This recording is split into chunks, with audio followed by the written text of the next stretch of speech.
Sekarang saya berada di Pusat Informasi R10 Pendakian Gunung Kerinci. Sebelum melakukan pendakian, kawan-kawan pendaki biasanya ada beberapa persyaratan yang tertulis dari Taman Nasional, seperti membawa identitas pribadi seperti KTP atau data-data pribadi yang lainnya, kartu pelajar, kartu mahasiswa bisa juga. Lalu ada seperti wajib surat kesehatan dari dokter. Lalu bisa merapat ke R10 untuk melakukan pembelian tiketing, dan sebelum melakukan pendakian juga biasanya di sini harus mengikuti step by step seperti pengecekan logistik, pengecekan equipment sebelum mendaki, lalu membayar tiketing. Untuk harga tiketing lokal kalau di hari biasa itu 20.000, lalu untuk weekend 25.000 untuk warga negara Indonesia. Kalau untuk warga negara asing itu di harga hari biasa di harga 310, lalu di weekend itu ada di harga 460.000. Setelah melakukan registrasi, kawan-kawan mungkin bisa langsung menuju ke pintu rimba. Oke, sahabat petualang, di sini saya akan menjelaskan destinasi wisata yang ada di Kayu Aro ini. Yang pertama itu ada Gunung Kerinci, yang merupakan salah satu gunung tertinggi di Sumatera, yaitu berada di ketinggian 3.805. Dan dari Pusat Informasi R10, kalau kita mau menuju ke Rawabentuk, kita memerlukan waktu kurang lebih 30 menit. Dan kalau kita mau menuju ke Tua Kasa, kita memerlukan kurang lebih 1 jam perjalanan lah. Kemudian kalau kita mau ke air terjun Terun Brasem itu kurang lebih 1 jam perjalanan. Itu arah ke daerah Sumbar, perbatasan dengan Jambi. Oke, mungkin itu saja. Sekarang saya berada di pintu rimba, di mana lokasi ini berada pada ketinggian 1.700 meter di atas permukaan laut. Lokasi ini merupakan perbatasan antara kawasan hutan dan kawasan peladang. Untuk menuju lokasi ini bisa ditempuh dalam waktu kurang lebih 30 menit dari pos R10.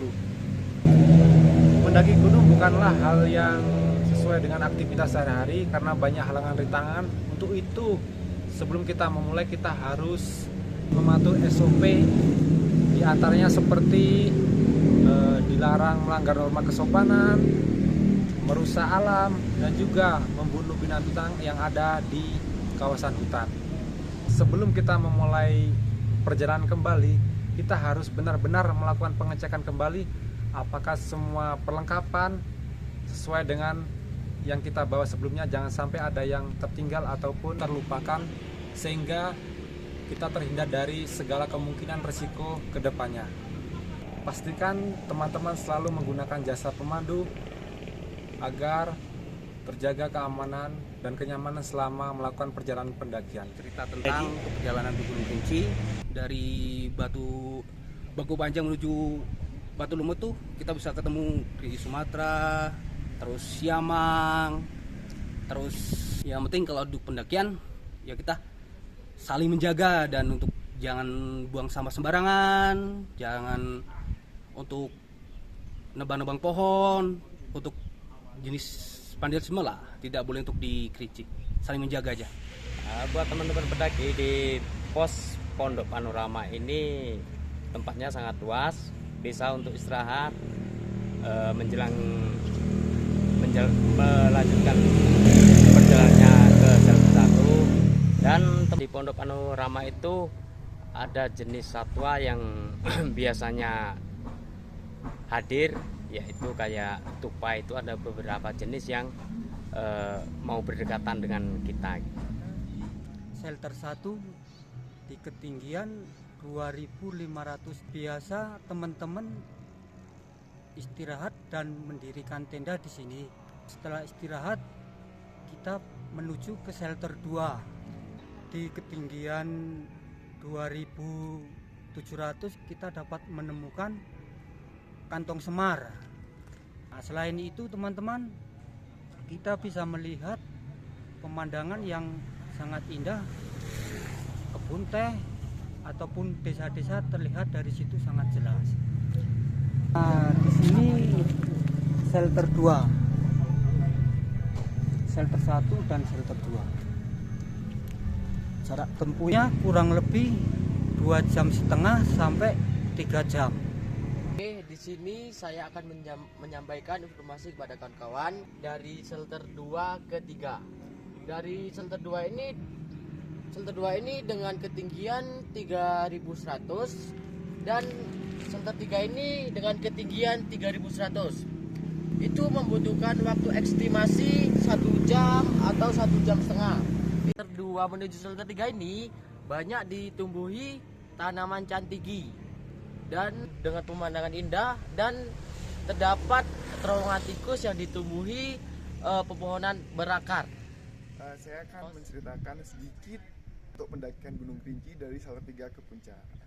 Jadi shelter 3 itu terletak di ketinggian 3.300 mdpl di atas permukaan laut. Dan estimasi dari shelter 3 ke puncak itu kurang lebih 2-3 jam. Sebelum menuju puncak, kita harus melewati beberapa trek yang harus ingat pada teman-teman. Yang pertama, di trek di bawah Tugu Yuda itu ada banyak pasir yang lumayan licin. Jadi sekiranya kalau teman-teman tergelincir, itu akibatnya bisa fatal.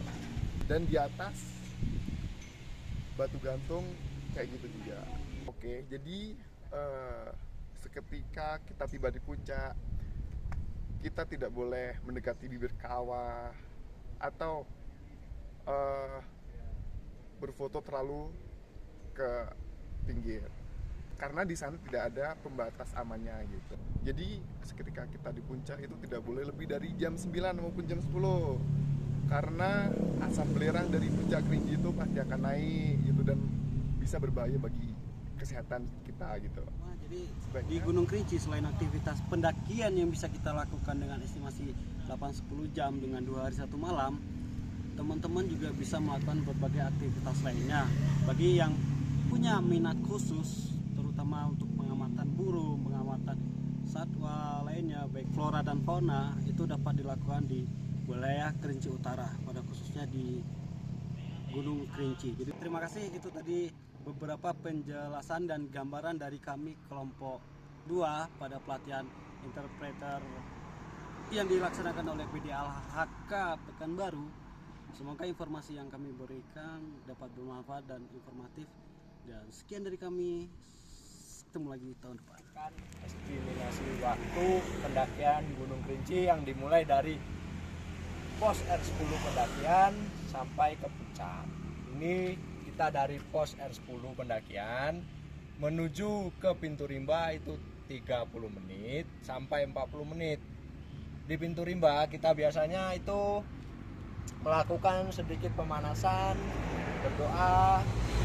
Baiklah, di sini dari pintu rimba ke Bangku Panjang itu 30 menit. Dari Bangku Panjang ke Batu Lumut itu 40 menit sampai 45 menit. Dari Batu Lumut ke Pondok Panorama itu 1 jam sampai 1,5 jam.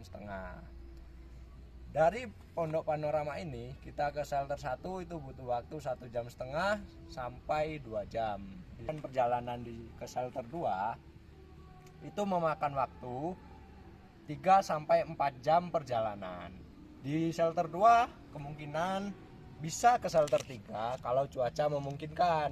Kalau tidak memungkinkan, dianjurkan untuk camp area di shelter 2 saja. Jangan dipaksakan. Disarankan dari shelter 2 ke shelter 3 itu harus di jam 3 pagi supaya di puncaknya tidak terlalu siang. Oke?